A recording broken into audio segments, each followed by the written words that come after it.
पर एक और बड़ी खबर, एलओसी पर दोनों तरफ से गोलाबारी जारी है क्योंकि पाकिस्तान अगर हरकत कर रहा है तो भारत उससे डबल नहीं ट्रिपल तरीके से जवाब दे रहा है। पुंछ में भारत पाक पर सीमा पर ये पूरा हाल आप देखिए किस तरह का है क्योंकि एलओसी पर भी दोनों तरफ से गोलाबारी लगातार जारी है। पुंछ में भारत पाक के बीच में भीषण युद्ध हो रहा है, लेकिन ये भी बताते चले कि लगातार भूखी ही पाकिस्तान को खानी पड़ेगी क्योंकि इस वक्त आप देखिए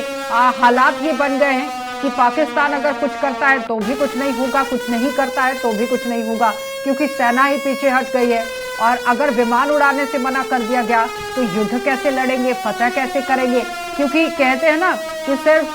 सरदार आगे बच गया है, पीछे की फौज तो भाग ही गई है। लेकिन पुंछ में भारत पाक के बीच में भीषण युद्ध बताया जा रहा है जिसमें मुंह की खा रहा है पाकिस्तान बार बार, और रिहायशी इलाकों को जिस तरह से टारगेट करने की कोशिश हो रही थी भारत ने भी मुंह तोड़ जवाब दिया है। कराची के अंदर आप देखिए ताबड़तोड़ फायरिंग और लाहौर के अंदर भी बड़े जो गोले जो है वो यहां पर दागे गए हैं। क्वेटा शहर के अंदर भी एक एक करके हमले। जमशेद मलिक हमारे साथ फोन लाइन से जुड़ गए हैं। जमशेद, अपडेट कीजिएगा क्योंकि कहा जा रहा है कि युद्ध जैसे हालात बन गए हैं, लेकिन पाकिस्तान के अंदर तो उसकी सेना विमान उड़ाने से मना कर गई है, तो युद्ध कहां बच गया?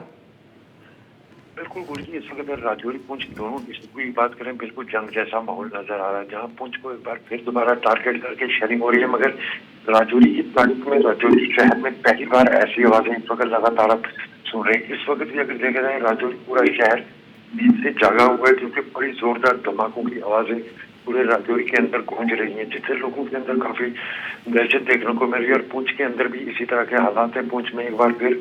नागरिकों को टारगेट किया जा रहा है और राजौरी के अंदर जिस तरह की धमाके की आवाजें लगातार आ रही हैं, इससे लोगों के अंदर काफी खौफ देखने को मिल रहा है क्योंकि इस तरह की आवाजें अभी जैसे मैंने कुछ देर पहले किसी बात कर रहा था लोगों से, तो उनका कहना था कि लेकिन जमशेद, अब सवाल तो यहाँ पर ये है ना कि राजौरी और पुंछ की अगर बात करें जहाँ पर पहले से ही अलर्ट रखा गया था और ये कहा गया था कि अगर किसी भी तरह की हरकत होती है तो उसका जवाब दिया जाएगा, मुंहतोड़ जवाब दिया भी गया क्योंकि बार बार रिहायशी इलाकों को टारगेट किया गया। अब ताजा खबर ये आ गई है कि पाकिस्तान के सैनिक ही खुद भाग गए हैं, तो अब पाकिस्तान किसके बलबूते पर वहां फायरिंग इस तरह से कर रहा है जिसका मुंहतोड़ जवाब भारत दे रहा है?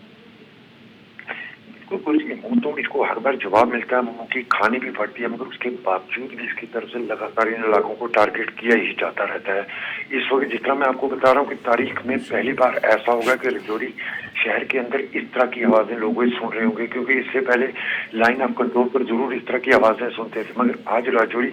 शहर के अंदर ऐसी आवाजें सुनाई दे रही हैं जिससे जंग जैसा माहौल लग रहा है। इसी तरह की हालत बिल्कुल पुंछ के अंदर भी है, जहाँ एक बार फिर शहरी आबादी को टारगेट पाकिस्तान की तरफ से किया जा रहा है। और इसलिए मैं जितना ये कहूँगा हालात काफी इस वक्त इन दोनों डिस्ट्रिक्टों के अंदर बहुत ज्यादा खराब नजर आ रहे हैं। जनता को वहां से सेफली किसी जगह पर पहुंचाया गया है कि नहीं जमशेद? जी गुरजी, आम जनता को सेफली किसी जगह पर पहुंचाया गया है कि नहीं, क्योंकि अगर रिहायशी इलाकों को टारगेट किया गया है तो लोगों को वहां से निकाला गया है कि नहीं? गुरजी बिल्कुल, जहाँ तक पुंछ की बात करें, क्योंकि पहले ये कहा गया था 80% आबादी जो पुंछ शहर की है वो पुंछ पहले ही छोड़ चुकी थी। अब जो बचे कुचे लोग थे उन लोगों के लिए इंतजामिया की तरफ से कदम जरूर उठाए गए थे, कई जगह पर उनके लिए सरकारी इमारतें खाली करवाई गई थी क्योंकि पुंछ के अंदर ऐसा पॉसिबल नहीं है, क्योंकि पुंछ के हर एक हिस्सा जो है वो टारगेट पर आता है। इसको देखते हुए पुंछ से दूर सुरुकोट के इलाके में सरकारी बिल्डिंगें खाली करवाई गई थी जहाँ लोगों को ठहराया जाना है। इस तरह अगर राजौरी में देखें तो राजौरी में पिछले 2-3 दिन से लगातार इसी तरह की तैयारियां प्रशासन की तरफ से चलाई जा रही थी लोगों को दिया जाएगा, क्योंकि 2 दिन पहले ठंडी कस्सी के अंदर जब लोगों को निकालने की बात आई थी तो लोगों ने कहा था कि वो सरकारी इमारतों में नहीं बल्कि अपने रिश्तेदारों के चले जाएंगे। मगर जिस तरह के हालात आज हैं इससे मुझे लगता है कि आने वाले सुबह में हालात बिल्कुल अलग होंगे जहाँ लोगों को काफी तादाद में शिफ्ट किया जा सकता है। जी बहुत बहुत धन्यवाद जमशेद जुड़ने के लिए। तो फिलहाल लगातार आप देखिए रिहायशी इलाकों को किस तरह से टारगेट करने की कोशिश हो रही है, लेकिन उसका मुंहतोड़ जवाब भारत की तरफ से दिया गया है। लोगों को सेफली जगह पर पहुंचाया गया है जहां पर उनके खाने पीने का अरेंजमेंट किया गया है, और अगर किसी को लग जाती है तो उसके लिए भी आप देखिए